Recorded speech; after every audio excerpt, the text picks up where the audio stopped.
What's up, everybody? How's it going? Good to see you again. Tom, how you doing? Good to see you in California.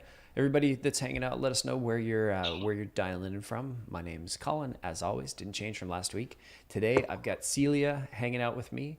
Celia is one of our, I'm going to call her our senior account messaging Gandalf. Said I could call you whatever I wanted as long as it wasn't rude. Gandalf seems fairly appropriate. Call me a wizard. That's fine. I thought like senior emperor or like supreme leader of messaging was another one. Go the I would Star think Wars route. better. I think. Yeah, Yeah. yeah. Ooh, we got Sonner in from Istanbul. This is awesome. I love when we've got a good spread and like it's almost evening time. It must be dinner time in Turkey or getting close to. Brian's good to see you. Brian is in wine country. So welcome to the most Canadian messaging workshop you're ever going to attend. I added that title as a, oh, what's up, Julio? As a, I guess, joke, being kind of silly with the marketing team when we planned this out, and apparently it just stuck. So sorry to bother you, a messaging teardown with Colin and Celia. 9:30 in Turkey. Jeez, I know you guys eat dinner late, but okay, my timing is way off. Well, Sonner, thanks for staying up late. 9:30 is like my bedtime. We got Amy in from Costa Rica and the illustrious Selkirk, Manitoba. What's up, Philip? All right, so we've got Celia here. You've heard my opinions on messaging. We've got some slides. Um, my goal today is I want to, we like to use this to highlight, oh, we get Stas again. Hey, Stas from St. Petersburg, 9:31. Man, you guys are pulling all-nighters almost. I guess not all-nighters.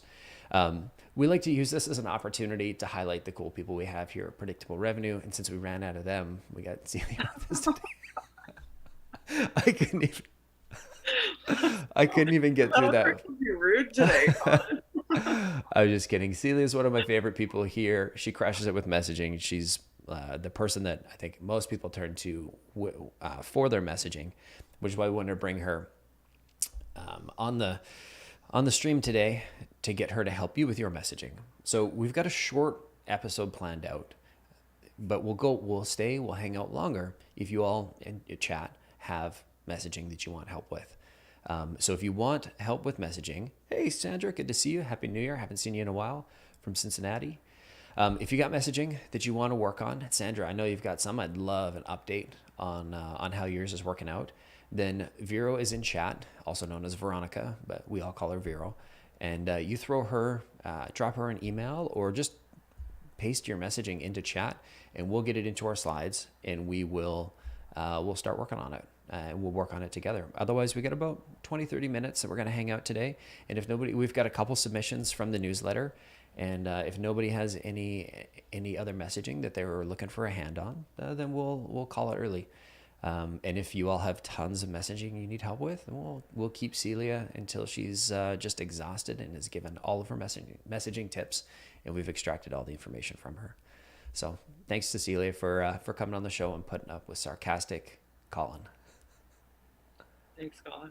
That's quite the intro, wasn't it? It was. So talk to me, before we jump into messaging, talk to me about your journey to predictable revenue. Since I've been here, you mean my journey at predictable revenue? Basically, like your life as it started as an egg, and then from there I was to born here. at 9 o'clock p.m. The meteor shower. Yeah, so I mean, before I started at predictable revenue, I've been here for coming up on 4 years now. Prior to that, I was working sales in another company, so I was actually doing outbound sales for a specific company.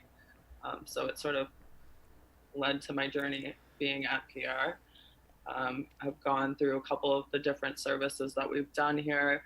So we did have an accelerate program where we focused specifically on email, moving into doing sort of market validation for companies, as well as doing LinkedIn services for companies.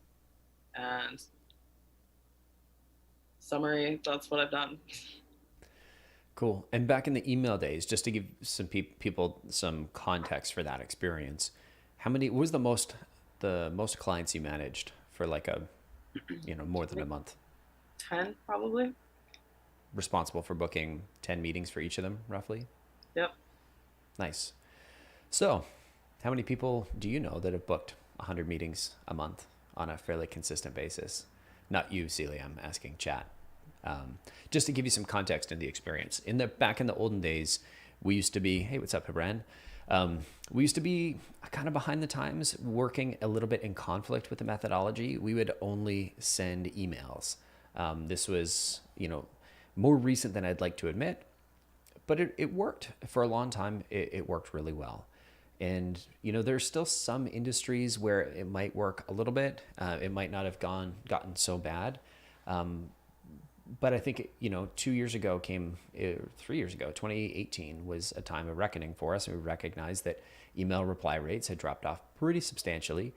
And it was time to go multi-touch, so full on multi-touch. And so that was kind of the journey from what Celia was doing with Accelerate to what we're doing now with Pods, and why we've got people like Hebran hanging out in the chat, who maybe Hebran's going to come on the stream with us next week. What do you think, Hebran? I think you should.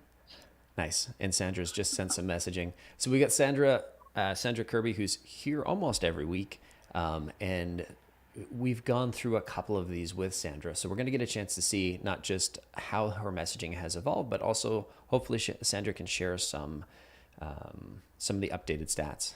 Hebran, totally up for it. Vero, get that meeting booked. He said it in public. It's happening. Okay, so Celia, talk to me when you think about, let's think about your process for a little bit. When you sit down to write messaging, and before you answer, I want everybody to sort of think on what is your process, chat? When you're sitting down to write a message, whether it's you're building a sequence, a cadence, sending a follow-up, what is your process? Where do you start? Let me know. Do you just write the email? Do you type it up in your sequencer? Do you throw it in Gmail? Do you start in a Google Doc? Do you have a template that you work from? Let me know. So, it's all custom. You work from a template, you do a Google Doc, or other. Let me know how you do it. Celia, where does your process start? So, I think my process is probably a little bit different because we do deal with so many clients. When we bring them on, our first goal is to really learn about the product and understand all the nitty gritty of that. So when we're doing that, the main importance is finding out the ICP of who is going to be the target for that messaging. We want to figure out what pain points those people are feeling. We want to figure out the value adds that are going to bring the most interest from that as well. So that's sort of where I start, the base bones of what I'm doing. And when I've got all of that information compiled, that's when I start to create my messaging. I think you really want to focus on one thing at a time. You don't want to put in a lot of information. Maybe I'm getting too far ahead of myself. Gotcha. Yeah, I'm curious, like obviously the ICP is probably the dialing that in is as part of the messaging is the probably single most important thing that you can do, because we're sending, if we're trying to send emails about recruiting software to farmers in Nebraska, there might be a couple, but you're probably not going to get a great hit rate. And as Neve would know, that list is fairly hard to build, but surprisingly, she was able to still build a list of farmers in Nebraska. It's an example I've used forever, and we actually worked with a company that sold stuff to farmers, and I was like, now I feel awkward using this as an expression because we have actually booked meetings with farmers. So I'm curious on if you could break down sort of ICP and how do you look at it? Is it just you've got some personas, you've got a doc, and maybe walk me through your process we don't have to go through the whole market fit, like this is not like a workshop with Kenny where we're going to go into like all of the details. And if you want all the details on how we do our market fits, I interviewed Kenny on our podcast, and he walked us through exactly how he does it. Vero can find that link. I don't remember what episode it was, but I remember recording it with Kenny in our old office. So if that helps you, Vero, that helps you. If not, I'll find a link afterwards. But Celia, talk to me about your process. So when you're looking at developing that ICP, maybe start with the conversation with the customer. What does that look like? What type of information are you looking for to build your messaging based off of? So we're really looking for personas. Obviously, that's going to be the main importance. Mm-hmm. When we start to look into those different types of personas as well, they're all going to be feeling different pains. They all have different jobs that they're doing, and with that, they're going to feel different pains from, it could be even some software that they are all using. So it's trying to figure out what job that they're doing that your product or your service can help them fix. That's the main importance, because when you're writing a message to someone, you don't want to be throwing a bunch of stuff at them like, we can do this for you, we can do that for you. You want it to be something where they understand why it's going to be an important thing for them to use. So it's really focusing on the pain, and sliding that value add in there, but the pain is generally what's going to get some interest, or click with people. And So that's where I start.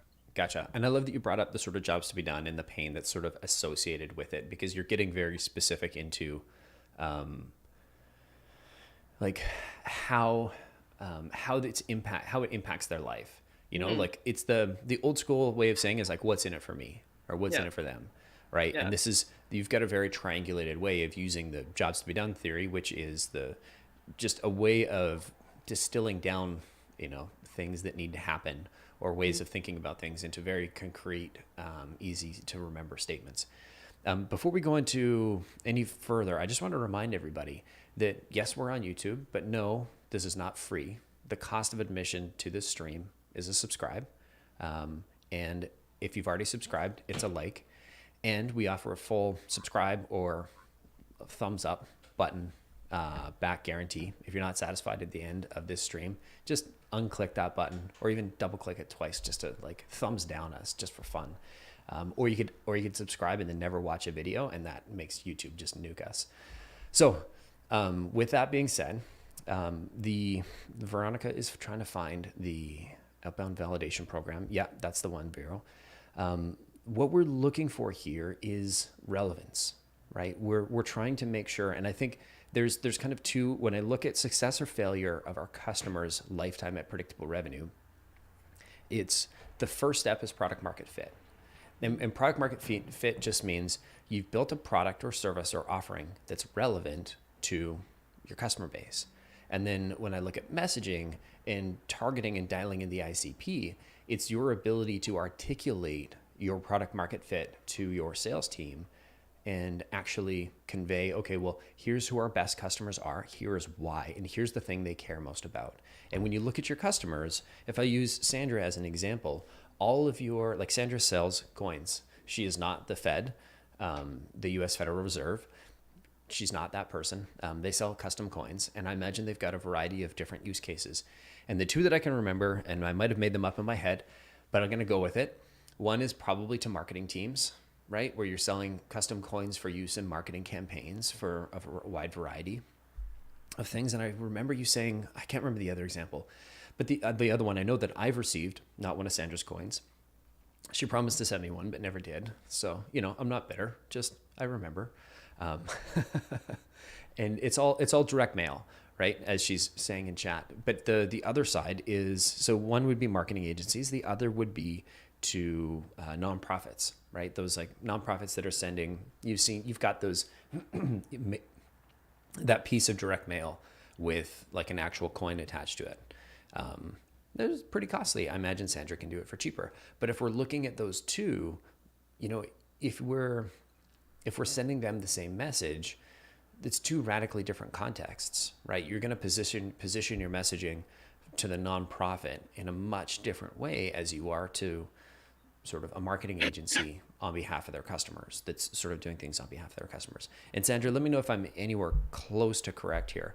Because there was a month or two ago, and there's a blurry bit around Christmas where I may have consumed too much memory forgetting juice. So back to Celia here. So we were talking about how you come up with the ICP, and so once you have an understanding of who the companies that you're targeting, the people that you're going after, you're basically narrowing in on those jobs to be done. And once you have those jobs to be done that's sort of tied with a pain, what happens next? So even before that, actually, just thinking about it, you do want to make sure that, you know, the title that you're going after is going to be the same depending on the size. You know, with a smaller company, they could have a higher title. Um, with the industry, there might be a different use case. So you need to figure all of that out and then figure out the pain and all of that as well. If Right. that makes sense. Does that So make sense? yeah, so it's sort of calibrated to the industry, calibrated to the Yeah. persona. I mean, a lot of the times it is fairly similar. Revenue size can generally change that a little bit, but you do want to just make sure that it's going to be the same sort of thing. So when you've got all of that lined up, you've got all your pieces put together, that's when you can really start to break down how to write messaging for it. And I mean, the way that we do it or that I do it is by taking notes and having little post-its and different things. So you can literally take pieces of the information and plug them into messages. Um, Generally, I start with an initial message, obviously, and then you kind of just work your way down your cadence. So when, what?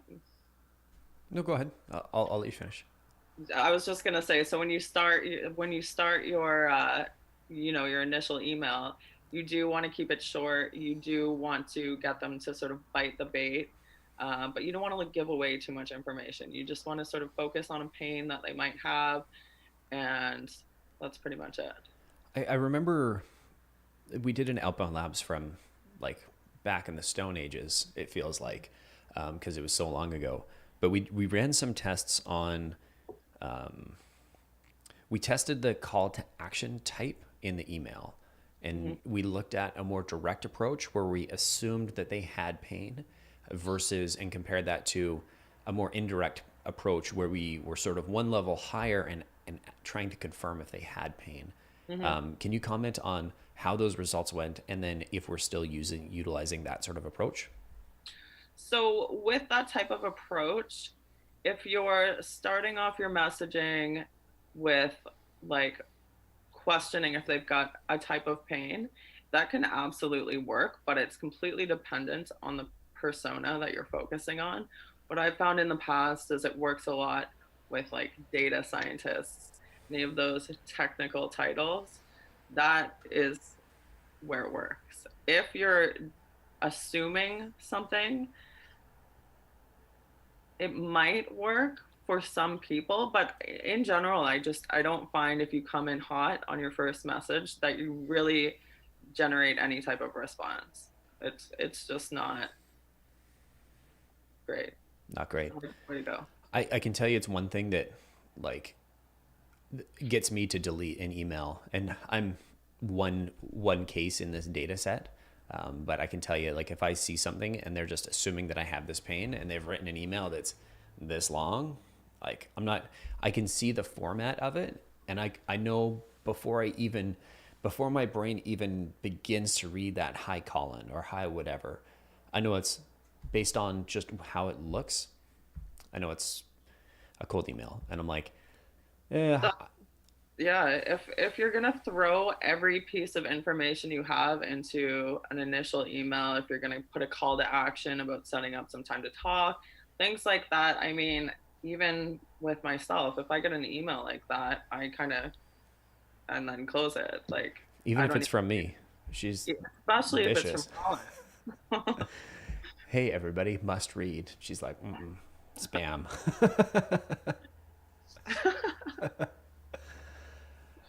Okay, and so you start with the initial, and do you write them?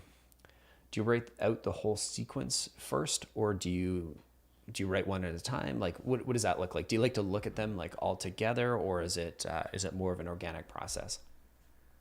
With writing like the whole cadence, Yeah, I think it makes sense to write it all at once because I mean, the way you're doing it is you're focusing on different pieces of information, so you're already running through it in your head. I mean, that's the way I work. mm-hmm. Um, Generally, if I've got a couple of different ideas, I'll create A/B tests with it. but you want it all to flow. It needs to make sense together. If you're just throwing out random pieces of information in each message, Mm-hmm. it's you might as well not even bother doing a cadence. You might as well just send a message, wait a couple days, send another message, because there's no flow to it. It needs to make sense. If somebody doesn't respond to your initial message, there has to be something of added value or some reason for them to respond to the next one. So if you're just going, we can do this, we do this, this is how much money we do, blah blah blah blah blah, it's the same thing over and over again, and it's not adding any value. It's not going to resonate. Totally. Chat, let me know do you have any rules for how many paragraphs, how many lines you allow yourself to have in your first email or in any of your emails? So let me know in chat. Let me know you're alive. And if you've, again, for those that have joined us since we started, Veronica or Vero is in the chat. And if you've got messaging help, or if you have messaging that you want help with, then fire it to Vero or just copy paste it into chat, and we'll throw it up on our screens and we'll pick it apart. And we've got some messaging from Predictable Revenue. We got a couple templates from our own revenue team that Celia and I broke in to our outreach and stole them when Julian wasn't looking. So we're going to have a look at those. We're going to rip on Julian for a little bit. Maybe not. But we'll get to yours. And I see a couple I see Sandra's. Thank you for getting that. I see Dan's in there. Appreciate that. But I'm just curious, do you have are there any laws or rules or things that you try and avoid, Celia, in your opening, like in any of your email sequences? Making them too long is a big one for me. I like to keep my emails super short, super concise, not giving away everything. So I guess there's a bunch of rules that I use.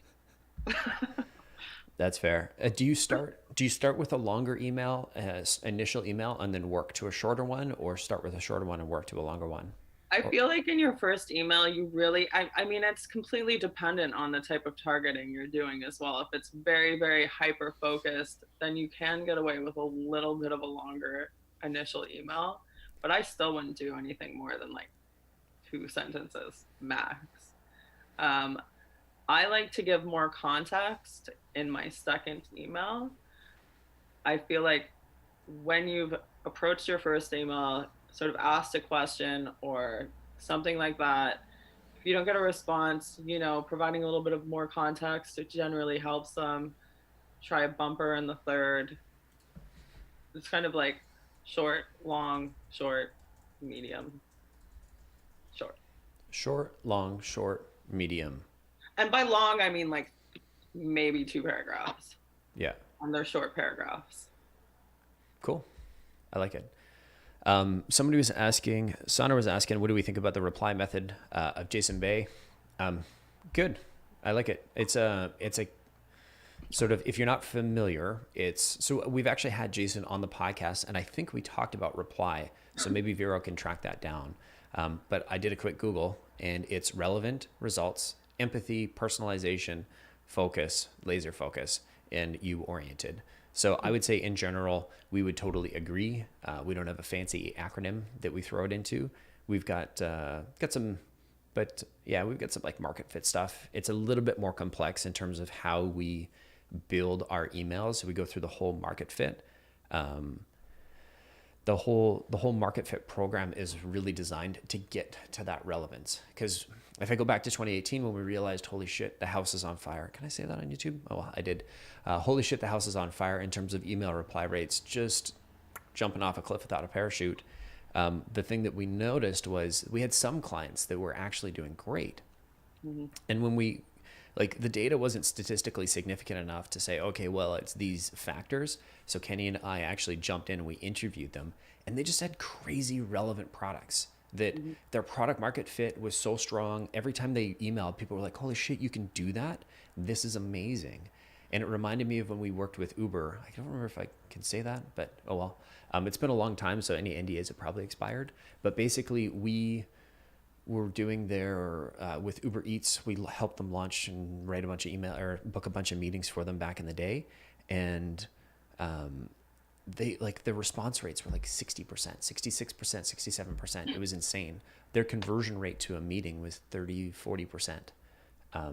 And we've had other, competitors come to us and they're like, oh, we want to try this. And, oh, we want to do exactly what Uber Eats did. It's like, well, you're not going to achieve those results because it's not nearly as relevant. It's the exact same product, but 3 years later, 4 years later, the relevance is gone. But if you think about the sort of, I want to use an electrical engineering analogy, but it's sort of like, you build up the potential on one side. There's all this like energy charged up and you just sort of tap into it and it all flows out to you.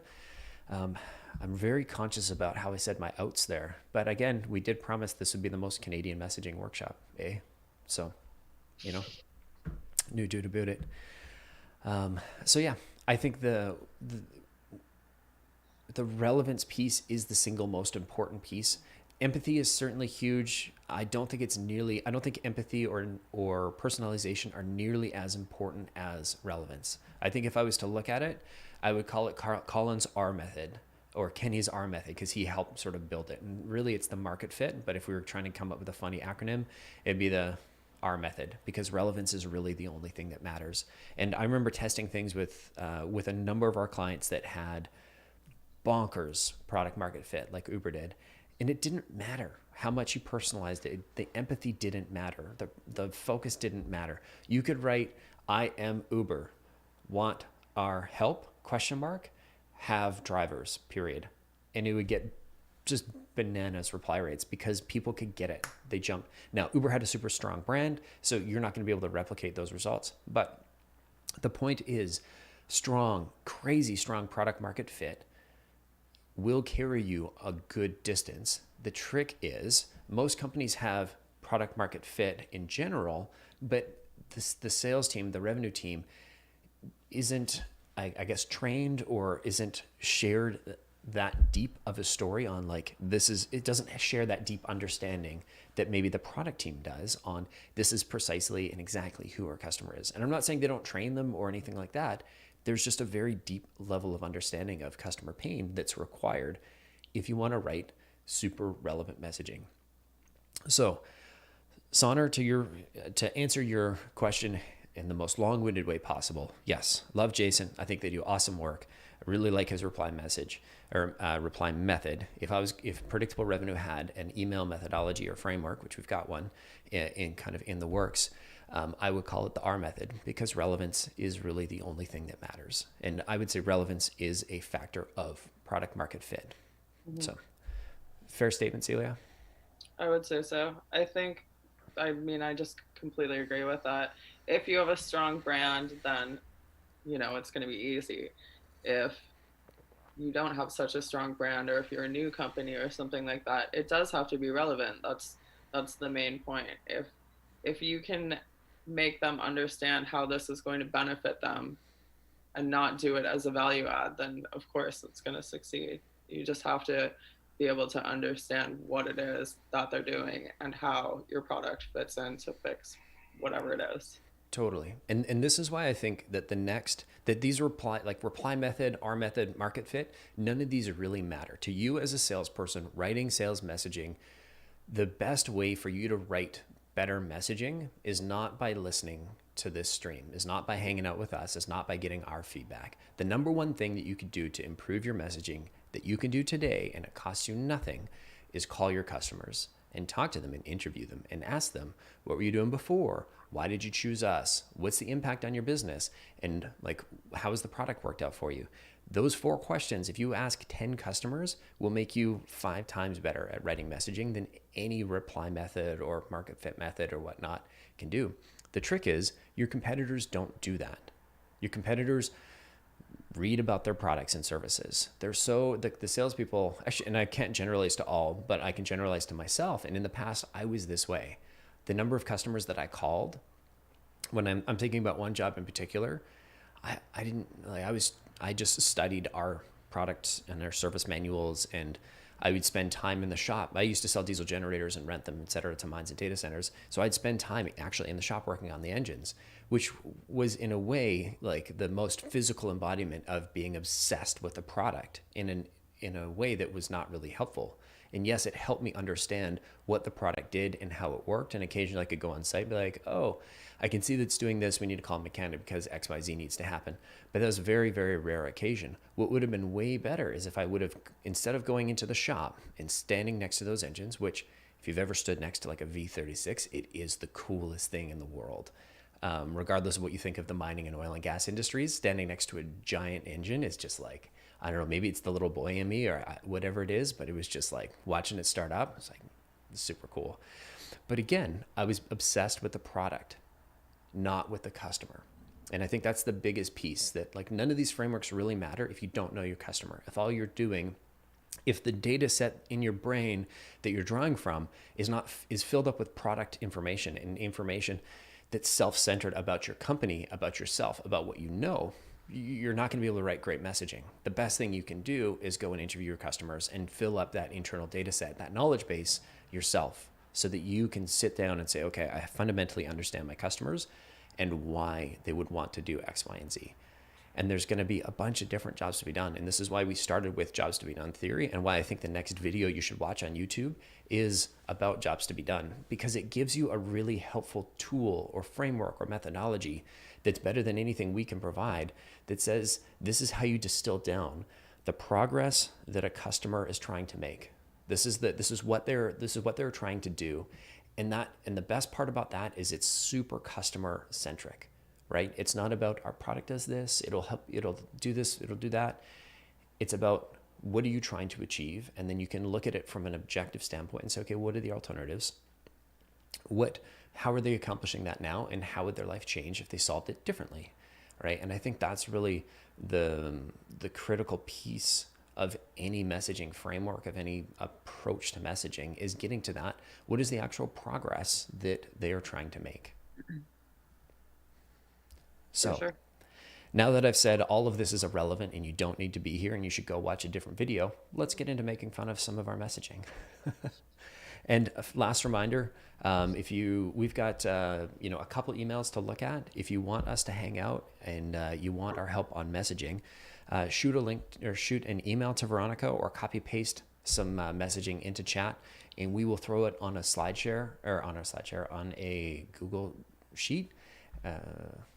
Google slide. I know words, and we'll work on it.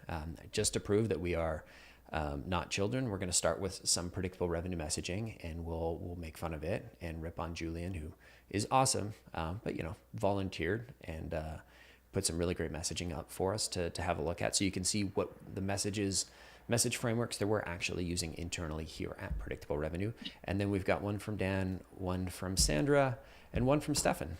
All right. Celia, can you share your screen for me? Because if I do, it makes all sorts of... You know what? I can try. I apologize, stream. This is going to be a bit strange for a second, but let me see if I can get this in here. Yeah, let's get that up here. And then I'll make that full screen. There we go. Celia, you won't be able to see this. You'll have to jump into the messaging sheet yourself, which is included in the link if you go into our the meeting invite that we sent you.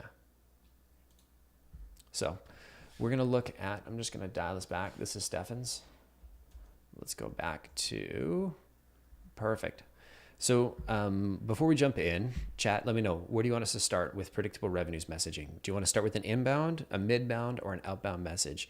What's most relevant to you? Because we probably don't, based on this other messaging, I'll start with one, we'll get to Sandra's, we'll get to Stefan's, we'll get to Dan's, and then we'll come back to predictable revenues. So I'll give you a couple minutes here while Celia gets the doc open, and you let me know which one do you want to start with, inbound, outbound, midbound. While you do that, I'm going to pour myself some coffee here, and we'll let you goosebumps this one and choose your own adventure. Cherie is saying outbound. Any other? Sandra's probably saying, just get to mine, please. Renee is saying outbound. It looks like we almost have a quorum here. I've got my coffee. It is not Tim Hortons. I apologize. I'm ruining the theme. And Jose is saying outbound. All right, so let's kick it off with outbound. Stas is saying outbound. All right, so outbound template. Perfect. So the theme here was around how can we help, and I'm gonna add the caveat here that I was not the originator of this message. I wasn't involved in the design, so I'm gonna be sharing this from the perspective of, I guess, this our sales manager. So I may not get absolutely everything correct, but hopefully it's directionally correct. So with this one, the theme was sort of how can we help. The theme, I'm guessing that's, do we have title in there? Maybe theme meant template or title. Okay, so we had a 29% open rate, which is lower than I would hope for, but on outbound, depending on the market, might be pretty relevant, or might be okay. It's sort of the lower bound of what I would consider okay. And then we're looking at a 2.5% reply rate, which is actually pretty decent considering you only get a 30% open rate out of a total of 112 people in that particular sequence. So we start with hi prospect name, your time is valuable, so I'll keep this brief. So an opening sort of connecting statement. Business world is collectively facing new challenges after being thrown headlong and unexpectedly into remote work at scale. Insert company, so that's their company. Believes insert company value prop and resilience. So this is an example of personalization that we are putting in we're putting in their company's name and pulling out one of their believes value prop and resilience. So putting in one of their sort of value props. We're actively working with your peers at company X. So this is we're pulling somebody who is a similar company or similar customer of ours. It doesn't have to be a case study, but you should have their permission to, share their name. And they're helping do X. So we're implying their sort of differentiated offering. Given that we already have a relationship, I'd love to open a conversation with you and offer a complimentary test drive. Is it a good day? Is there a good day to get 15 minutes with you in the coming weeks? Sincerely, name. All right, so Celia, first pass. What do you think of Sarah's template? Shouldn't name Sarah. I don't know if it was Sarah. Actually, that's not fair. Julian's template, because it was Julian's team. And again, we're criticizing something and we're working on something that this got, a 2.5% reply rate, probably books some meetings, might have turned into a closed deal. So we're not criticizing, I guess we're offering suggestions for improvement, but only as an example to see how it could be done differently. Because this very well might be the result of a ton of testing that our team has done. And it could have been Sarah, it could have been a number of our SDRs. And it this might have been the best version. So as with any time we're offering messaging advice or suggestions, it's not about this is the wrong template. We're coming up with potential variants that you could test because we believe that you should always be testing something. So just because we're offering a different approach doesn't mean I'm thinking that it's the best approach. If anything, if I was going to act on this, I would take this, I would do this as an A, and then I would change one variable, one element, and then I would run that as an A/B test and let it go for another 112 people, and see how it goes. So, yeah, I think that's definitely always the way it needs to be done too. You should always be testing, especially with your initial message. You shouldn't just rely on one to work and wait for it to either work or fail and then focus on another one. You should be, testing a few things at a time. With this message, I guess it's always nice to say an intro of your time is valuable or sorry to interrupt you or something like that. Just if it is a cold email, it never hurts. With the second sentence, I don't know that it really adds any major value. I think that as we've talked about how to make things resonate. Oh, I lost the template. How to make things resonate.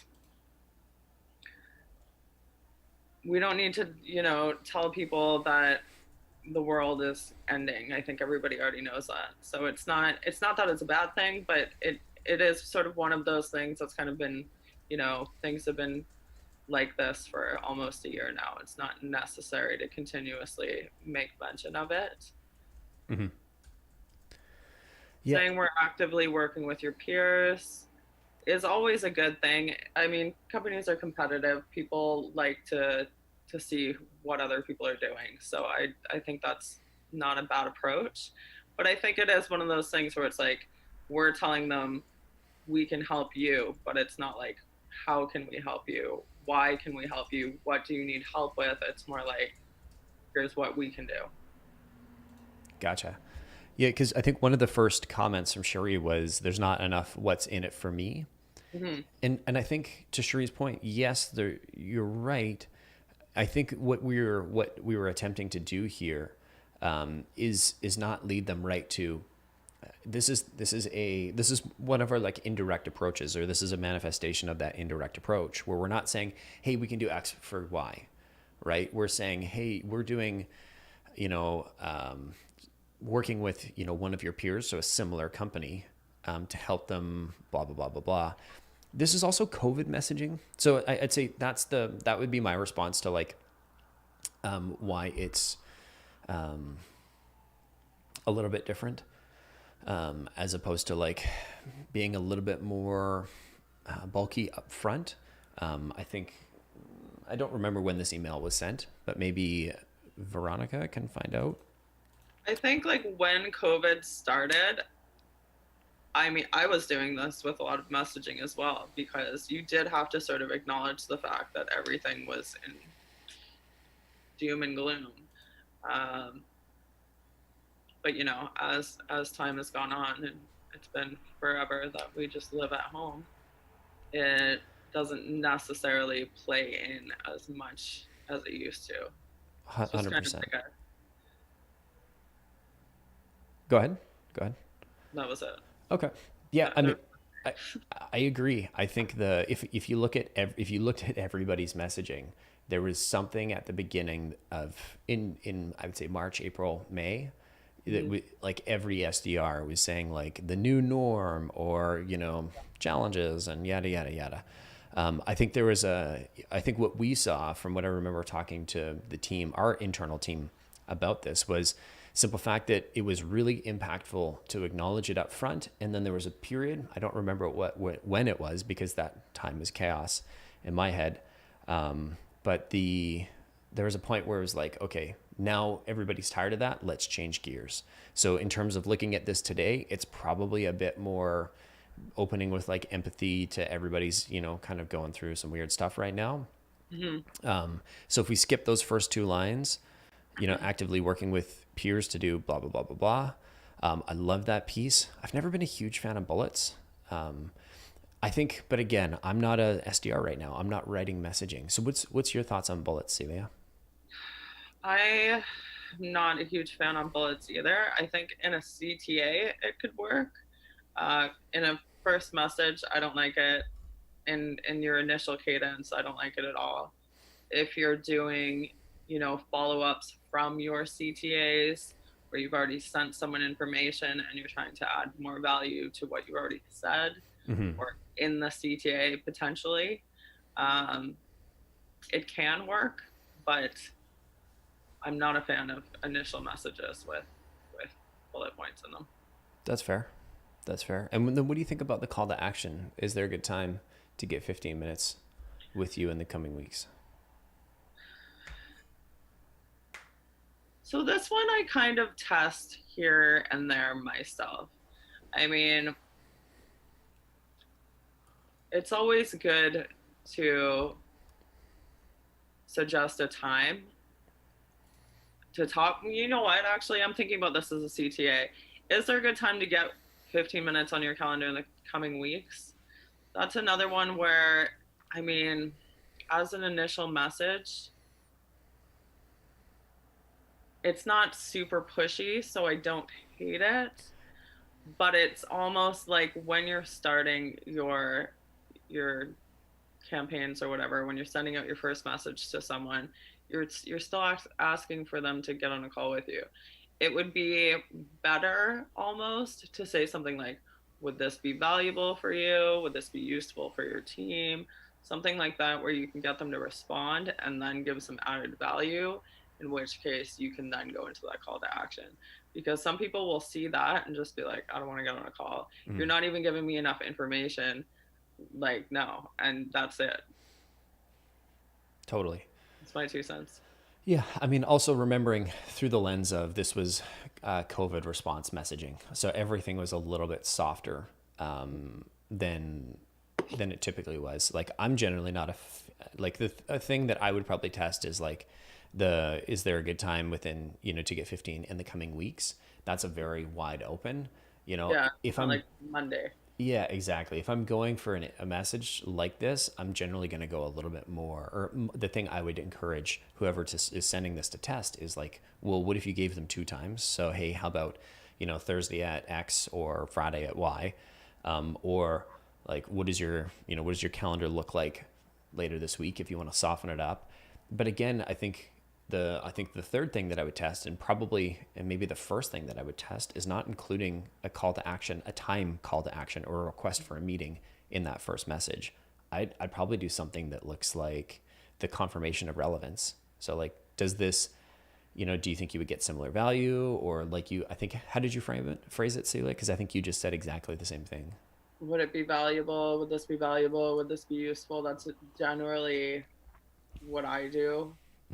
For mine. Just, I think asking for a call straight out the gate is a bit much. I mean, this isn't bad because it's not like, here's a time, here's my Calendly, anything like that. Oh, I hate those. But same. But yeah. I agree with just like, I think it's there's more value in asking them if it's relevant, because why are you gonna, like, you need to get a response from it. That's the point. Totally. And then you can work those responses. And especially if you're using like a sales engagement tool like SalesLoft or Outreach or whatever it is you use, you can build your next steps off of their responses. And so in that case, a response is actually more valuable, or it would be more valuable to get more responses in fewer yeses. Yes, let's book a meeting, right? Because now you can call all those people that responded. And you've got a reason, you've got some context to sort of hang on to, versus just like a lower number of people that are going to say yes. Because you're certainly going to get people that say yes to this. But I would argue, if you soften it up and say, is this relevant to you? Don't use this messaging. Like, don't take this as messaging that you would use, but like using something where you're confirming that this is relevant to them. I think you would get, and I believe we have the data that backs my suspicion here, that you will actually get more people that will reply. So if she had a 2.5% reply rate, my guess from what I've seen, and I'm pulling from old data, but if we were just doing Celia, you probably have a better sense. If she got if we got a 2.5% reply rate off of this template, what do you what kind of reply rate do you think you would get if you opened it up to less of a book a meeting and asking for time, to more of a, hey, is this relevant to you? I think it would go up quite a bit. I think not only would your response rate go up, even if it's not relevant to them, generally they're going to either refer you to someone who it would be relevant to, or they're going to tell you why it's not. So you're going to gain learning, or you're going to get a referral, even if it's not the right person. Exactly. And again, this doesn't mean we are right. These are just suggestions. The person that sent this very well could have tested that, and this was the best performing. They're like, the number of times that I've been humbled with my suggestions or my ideas in messaging is insane. Like, to the point where I don't believe I know anything about messaging anymore, because so many different industries are so different. And so you could copy and paste this in and do an A/B test with this and what we're suggesting. And one of you in chat would do this and be like, oh, wow, Colin was right, or Celia was right, and it doubled my reply rate and I got so much more. And then somebody else would try it for a different persona and get the exact opposite. And I know this is true because we've tested things like this for Outbound Labs, where specifically the LinkedIn approach, when we're adding people on LinkedIn, I was never a fan of adding anything in that like initial connection statement. I like just sending them cold or sending them blank. and other people liked adding things in the connection statement because they thought it would increase the reply rate. Well, we did a test and we proved across 5 different clients that I was right, but not by a massive margin. So we reran the test with 5 different clients and we proved that I was wrong. So I think ultimately we proved that there is no truth in sales messaging and in sales, or at least when it comes to building messaging, and the only thing that really matters is different ideas and testing and getting that data. Fair statement, Celia? Yeah, like I said before, I mean, you have to test it because it depends on the product, it depends on the persona, it depends on so many different things that you should start with 2 or 3 or 4 even initial messages and just see where the traction's coming from. Yeah. If you've, well, you probably haven't seen any of my messaging recently, but I guarantee if like the first couple versions of messages that I would write are just absolutely atrocious. I think I wrote one for something like a year ago, and I showed it to Neve, and she legit was trying to suppress laughing because it I was might so have heard bad. about it. I might have heard about it. Somebody might have it printed on a T-shirt, like, look at what this idiot wrote.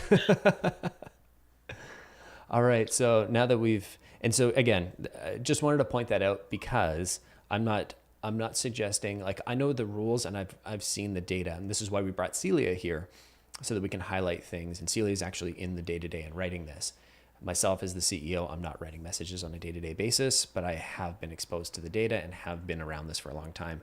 So again, all I can do is offer suggestions, but I promise you, Sandra, if I tried to rewrite your message, it would be terrible and it would probably do worse. So this is why because I don't have any of the context in my head of knowing your customers, et cetera, et cetera, et cetera. Back to my original comment, the best thing you can do is go interview 10 of your customers. All right, I know Sandra is here, so we'll get to Sandra first. And let's see, we also have Stefan. All right, so let's go Sandra's. Now, Sandra, I think you gave me some stats here. Sandra started a sequence to distributors from a virtual show.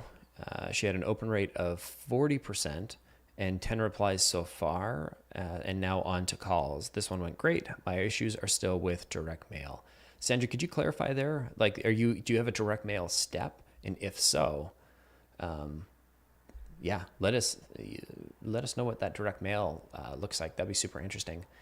So this is to start with Sandra's message, this is a follow-up to the first email that we've already worked on.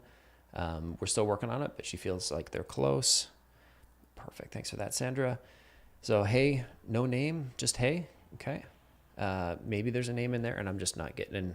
Yeah. So let's just say, hey, it's hey, Colin. Hey, Celia. Need help with fundraising? Need more donations? Let Osborne Coinage help you reach your campaign goals.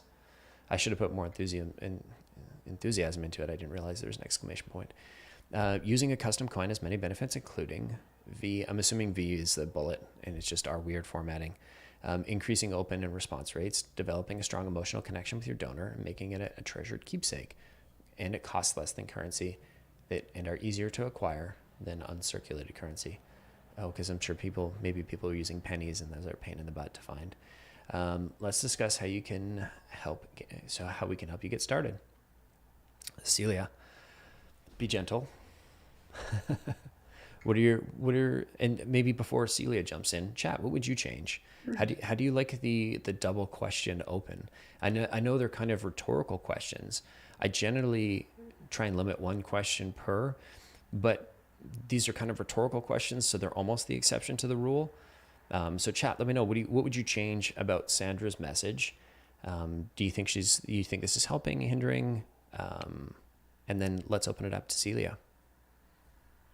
Yeah, I kind of agree with that. I'm on the same sort of mind frame of just one question, but I agree. Like it is a rhetorical question. Um, Bullet points. So I mean, it is a second message, so I don't hate it. Um, but I feel like if you were to even focus on, I mean, this is sort of one of those things where it's like, what's the main purpose of these people using this coin?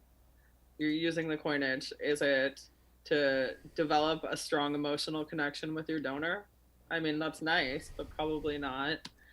Cost less is good. If increasing open and response rates is the main focus of how this is going to benefit them from using it, then I think that should be the main focus. It's like, I just feel like with the bullet points, it's sort of adding nice to haves, but it's Mm. not necessarily something that's going to be like, oh my gosh, this is completely why we need this. So I feel like there could be more focus on one thing versus just sort of throwing some nice to haves in there.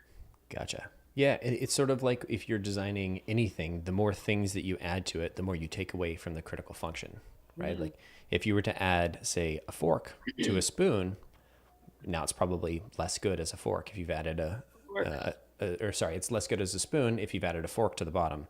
It'd be pretty inconvenient if you added, a knife to the bottom because now, like, how many times do you need a spoon and a knife? So we're just, yeah. She's saying there's 7 bullet points total. So That's, yeah, I mean, maybe don't do 7 bullet points. mm-hmm, Maybe just focus on the main thing. That I mean, with the bullet points, these are things when you get a person on a call, you can tell them about these additional benefits and the nice to haves, but you want to get their attention and giving them a slew of different things. I get the intent is probably like, oh, maybe this will catch their attention for some people, mm-hmm. maybe this will catch their attention for other people. But I think it plays better if you focus on that one point versus offering a bunch. Totally. My question to Sandra would be, what was the virtual conference like? What was the context that you got these emails through? Because we've got one here. I'm just going to go back to our midbound template.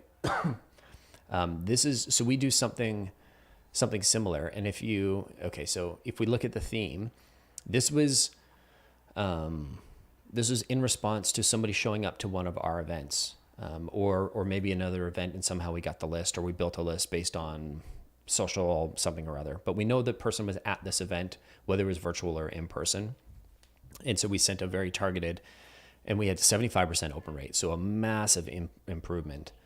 The email is different than the show. Oh, okay, gotcha.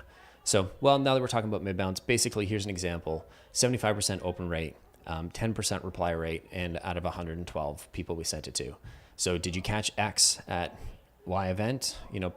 Participants said something valuable. So now, like, this email did super well because it's very well personalized. It's not necessarily personalized to the individual; it's personalized to the event. So it's relevant to the event. I wouldn't use the word personalized, but you can see how she's making it, or they are making it clear that they actually attended this event, and it's not just like, oh yeah, I liked your chat, or this speaker was interesting, or yada yada yada. It was like something that clearly demonstrates that they watched and they had a favorite piece and they had a thought on that. And so I think when you compare this to the initial outbound, or the initial inbound, where's our outbound? There it is. 2.5 reply rate versus 10% reply rate, massive difference. This is also just another way we cheat at predictable revenue by hosting events and doing things and then emailing them people based on the context. So it's just a way of like kind of juicing. It's not pure cold outbound. It's more of we call it midbound. And so, yeah, so if we sum up, because we got a couple others we got to get to, and then we'll get going here. Basically, I think I would reframe my opening statement based on I guess this is a question. This is probably adding more context. So I would reframe the opening statement to connect it to the first email. And not in a, oh, did you see my first email kind of way? But if I was building a sequence, I would set up the design of it to look at the first question, sort of create some curiosity, asks a question, see if it's relevant. And then the second email, like Celia said, you add a little bit more context, right? So they haven't responded, so maybe they didn't pick up on the relevance. So you want to add just a little bit more. That's probably where I would start. Celia, what about you? I think the same thing. And like I said, I think focusing on one pain or one thing that's going to resonate versus a bunch of different things. I think I like the fact that it's short. I would sort of stay in the lane of it. Mm-hmm. Um, but yeah, just a little bit of tweaking on that Gotcha. and removing the bullet points. Perfect. And pick one, like add a bit more context. Be like, hey, have you thought about using this to do Y? We've got a bunch of clients that yada, yada, yada. And Mm-hmm. then the call to action, let's discuss. I'm not in love with that sort of how we can, let's discuss. It's sort of a question. It's an implied question. There's no question mark. So I think the way I would think about writing an email, and again, we've established I'm not great at actually writing them, but I do know some of the best practices. But the way I would finish that, the call to action, would probably be along the lines of, is this relevant or go for a time? Celia, based Yeah, on what's above, what would you go with? I think, I mean, based on above, I would sort of change it up. So I would sort of focus on, would this be valuable? Um, is this an area of focus for you? Something like that. I think when you're adding like a question mark versus an exclamation point too, you're really Mm-hmm. calling an action. If I were to see this, I wouldn't necessarily think, oh, here's a something I need to respond to, because it's almost coming off, and I don't mean this in a bad way, it's coming off a little markety. Hmm. Um, Marketing people aren't bad people. Why would you say not that? bad people. They're not bad people. But as a sales email, Right. it's not, it's more like, hey, here's what we're doing. And then, down the line, you might see an ad or something and be like, oh, yeah, I got an email from them, Mm-hmm. versus actually having any interest in jumping on a call, because it's not framed in a way that you would even think, oh, yeah, let's jump on a call. Gotcha, gotcha, gotcha. Okay, Sandra, were those helpful? I'd love to. We'll follow up again in a month, and love to see how this email is, uh, the email sequence is progressing. Fantastic. Let's look at Stefan's or Steven's here. Steven, let me know if you're in chat, and we can get working on yours. And same with Dan Matavi. If you're still around, drop me a note and let me know. Otherwise, we'll send the link out to both of you afterwards. Oh, Dan's here. Came in late. All right. Seeing as Stefan didn't get back to, or Dan got back to us first, we're going to go to Dan's. Thanks for joining us, Dan. Since you came in late, we had talked about it at the beginning, and everybody's already done this. You're the last one. We all agreed that this stream is not free, and that the cost of admission was a subscribe or a thumbs up if you've already subscribed. And we offer 100% subscribe or thumbs up refund at the end of the session. So feel free. You can do that now. And we're going to jump to this encyclopedia of a first message. Celia, what's the first thing that jumps out at you here? Too long. It's way too long. I mean, yeah. So I'm just sort of reading through it. I appreciate the personalization on the congratulations for this project. I think just the opening is way too long. I mean, there's no real point until the we understand. Like it's just an opening. It's too much. Mm-hmm. I think that um it's more talking about the value add than necessarily why it's going to matter.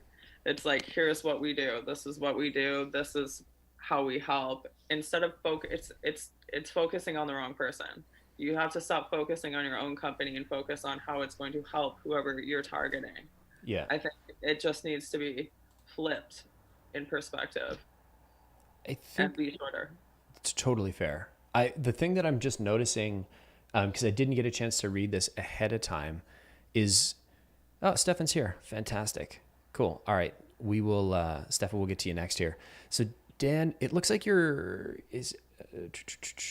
working with companies in Kenya and DRC, Democratic Republic of Congo. Maybe I just want to make sure I'm getting those correct here. The one thing I would call out is anytime I do messaging outside of, or sales work outside of, I'd say Canada and the US, and that would include Mexico. We have a big team in Mexico, and selling into Mexico, I think, would be totally, totally different. And I wouldn't trust my messaging here. So we're going to offer you some suggestions. Dan, can you offer some context for us? What is the response rate looking like for this? Because from what I've noticed is as we go around the world, sales development type emails are newer in they're kind of old hat in the US, especially if you go to San Francisco. People are like, yeah, we've got that. We read Aaron's book 10 years ago. This is sort of old hat.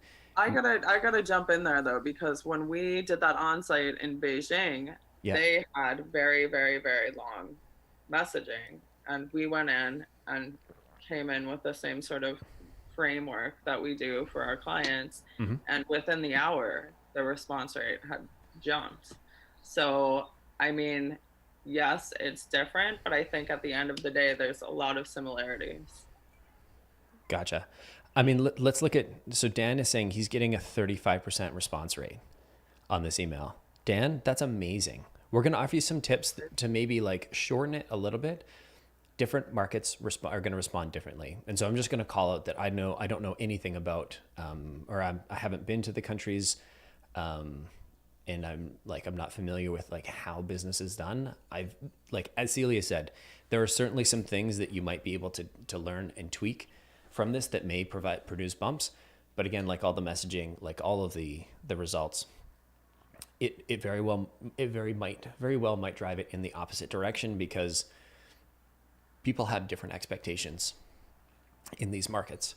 So just sort of calling out our ignorance there, or my ignorance there. Yeah, I put my foot in my mouth there. I'll admit it. No. Like, Celia, you have a great point. And I'm just trying to call it that I don't know. I don't know the market, but you're 100% right.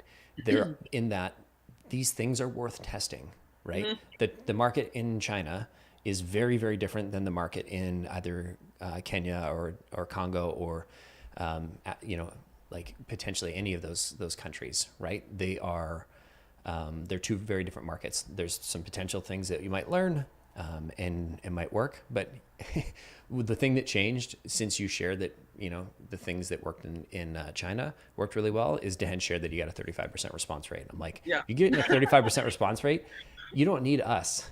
Like, no. Dan, just like stop listening right now and go just send more of those emails. So with that said, big sort of asterisks, Celia, what are some things that you would change? I still would shorten up that opening line. It is very, very long. I think there's a way to, get the point across without having it quite so long.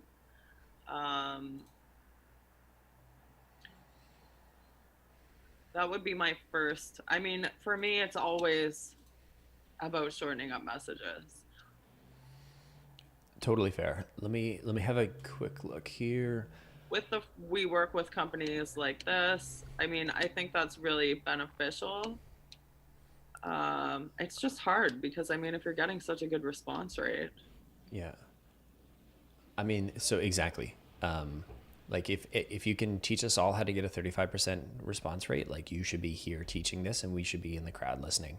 I mean, the only thing that I would suggest is trying an alternate version of it where it is shorter, where you're asking a question, and just completely changing it, focusing on being more concise, focusing on, is this something that resonates? What is the pain point that these people are feeling that you're going to help them with, and test it?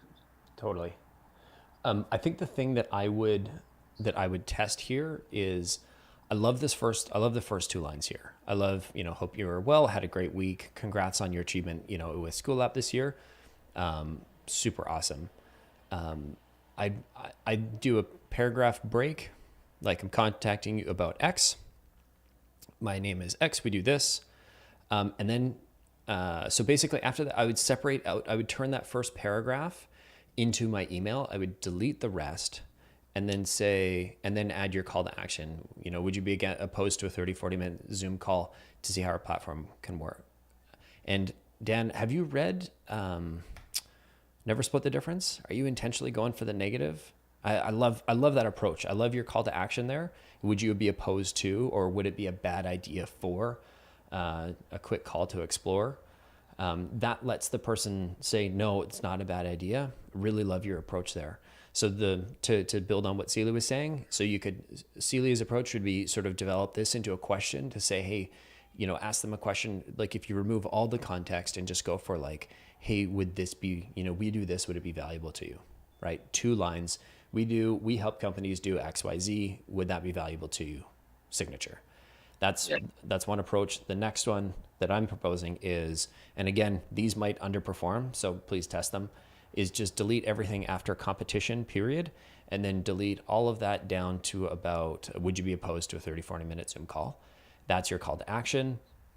And then I would just add some more spacing in that first one. Although, you know what? That spacing might work well because more spacing makes it look more like a sales email. And so if you keep it all bunched together, it looks more like a normal email. And when I say normal email, like an email that you would send a friend or somebody internally. Whereas when you space it all out, it definitely gives it more of a sales look. So Dan, is that helpful? I'll let you, what I would ask is just hit us up in a month and let us know how it's working. We generally do these messaging sessions about once a month. So I'd love if you documented the tests that you're running and how they worked out for you. Because again, if it's taking away from your 35% response rate, then you definitely don't want to listen to us. Stas is asking if this is the first cold touch. I believe that's what he had mentioned, but I don't have any more details in here, so maybe Dan can fill you in there. So I hope that was helpful, Dan, and let us know how that works out for you. Let's get to Stefan's here. All right. So, and Stefan, let us know. So I think you said that you're not getting any responses to this. Is this cold? Talk to me a little bit about the list. Any details you can add just provides a whole bunch more context. So hello, I wonder, like, are you adding, perfect. Name. Are you adding a name? We would like to show you how our service may make your business more competitive and profitable.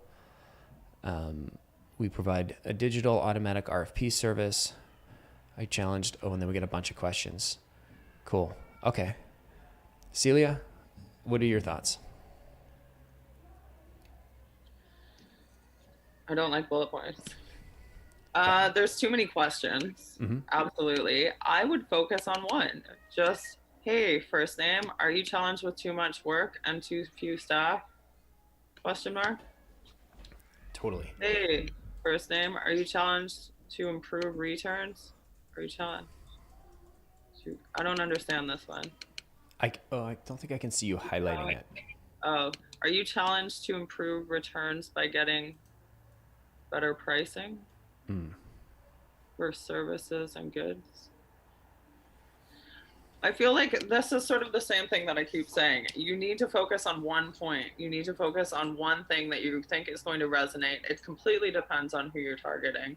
But I think by understanding that persona and what they're trying to achieve and what issues they're facing, like Colin mentioned, by looking at your competitor, or not your competitor, sorry, the people that are already in your customers, and just send whoever you're emailing a question based off of what you're learning from people who are already using your product. So instead of asking 1, 2, 3, 4, 5, 6, 7 questions, ask one. Yeah, and I would say I think that's a great spot or a great place to start. The one thing that I would also maybe add or build on is the if you're just saying hello, we just acquired our first 2 customers. Okay, so it's early days. That's cool, man, and congrats on acquiring your first on getting your first 2. Hello, comma. Are you adding like a first name in there, like hi or hello, Colin, hello, Celia, or is it just hello? So that's probably where I would start. I think if you're going to add like, we'd like to show you how to make your business more competitive and profitable, I would still start with a question and then maybe like slide that in there at the end. But I mean, if you're going to ask a question, I would just leave it as a question. You could even test it as asking a straight question, which is what we used to do a lot of the time, or this is the question to provide some more context. We do X, Y, Z. Mm-hmm. End of message. Yeah. And I think my initial comment here, just on the framing of the messaging, we'd like to show you how our service can make your business more competitive and profitable. You're getting too much into the why. So if I think about, like, there's, if you think of a scale of from why to how, right? Mm-hmm. And you could place the way you describe the impact you're going to have, you're too far into the why, right? Because the why that we're going to do things, there's really only two whys. Is we're going to make ourselves more profitable. Well, really, it's to make the company more profitable, right? Like, that's why companies exist. That's the one thing that you can always pull on. If I go back a level, or if I go down a level, there's two different ways you can do that. You can help me save money, or you can help me make more money, right? And then you go down another level, and now we start to get into, like, the specific jobs to be done, right? That you've got in your bullet points here. And so that's how I would encourage you to frame this. Again, like Celia has mentioned, breaking it down and really focusing it on one of these things. And I would bring it down a couple levels. You're too far into the why. And I would start with, like, I really like your jobs sort of statements. Are you challenged with too many staff, et cetera, et cetera? I would make those really crisp and clear. And if you want to, in the interim, because I know we don't have tons of time here, if you want to take a crack, just drop Celia and myself, or drop Meryl an email with your sort of proposed, how you're going to change this up before you send it out, and Celia and I will have a look at it. Sorry, not Meryl, Veronica is in the chat. She's dropped her email in here a couple of times. So throw Veronica an email with how you're going to reframe those, and Celia, and she'll get it to Celia and I will have a look at it. And there's Veronica's email with a dab emoji. Cool. I think with sorry, I'm just going to jump in again. Just in regard to the more competitive and profitable too. Mm-hmm. Like, you got to think about it. If you were getting this email yourself, every company, like Colin said, is there to help you save money or make money. So unless there's, like, an actual reason why, it's just another company telling you that they're gonna make you money. It's just like, there needs to be a reason. There needs to be how they're going to do it. You need to understand what their issue is before just telling them you're going to make them more money. Exactly. It just needs to be, refined more. Less, like, up here and more down here. Perfect. And I think doing a double check, I think that's all we have for messaging. One last thing I'd say for Stefan is there's a great book by Alexander Osterwilder called Value Proposition Design. It's on my desk here. They also have bad value prop design over there. So sort of the counter argument. It's a fun, good read. It helps you break things down. But I think, like, you can grab the book. It's a really interesting way of looking at your sort of strategic positioning from a value proposition perspective. So that's one thing. And then another piece I would encourage you to check out, specifically, Stefan, or Stephen, whichever you go by, is the podcast that I did with Kenny. It's mostly Kenny talking. So if you're tired of me, this would be a good one for you, because Kenny touches on jobs to be done theory and how it connects, and talks about our market fit matrix. So check that one out. Write some messaging tests. Drop them to Veronica, and we'll have a look at them for you. And I just want to make sure, Celia, any final comments before we call it a day? Keep it short. Test it. It's the best way you can figure out what works. Right on. Always keep it short. I mean, I think we can all agree that Dan sort of won the stream here with 35%. So you know what? Maybe don't keep it short, because Dan did it. Test it. Exactly. All right. Well, now's the time you can collect your refunds. If you subscribed and you thumbs up or you thumbs up and we didn't deserve it, then just unclick that button. 100% subscribe back, a thumbs up back, guarantee. And thanks for hanging out. We'll see you all next week. And yeah, thank you to Celia for joining, putting up with my sarcasm, and genuinely offering a ton of great value for all these things for people to test. So thank you, Celia. No problem. Thanks, Colin. Right on. Thanks, everybody. We'll see you soon. Bye.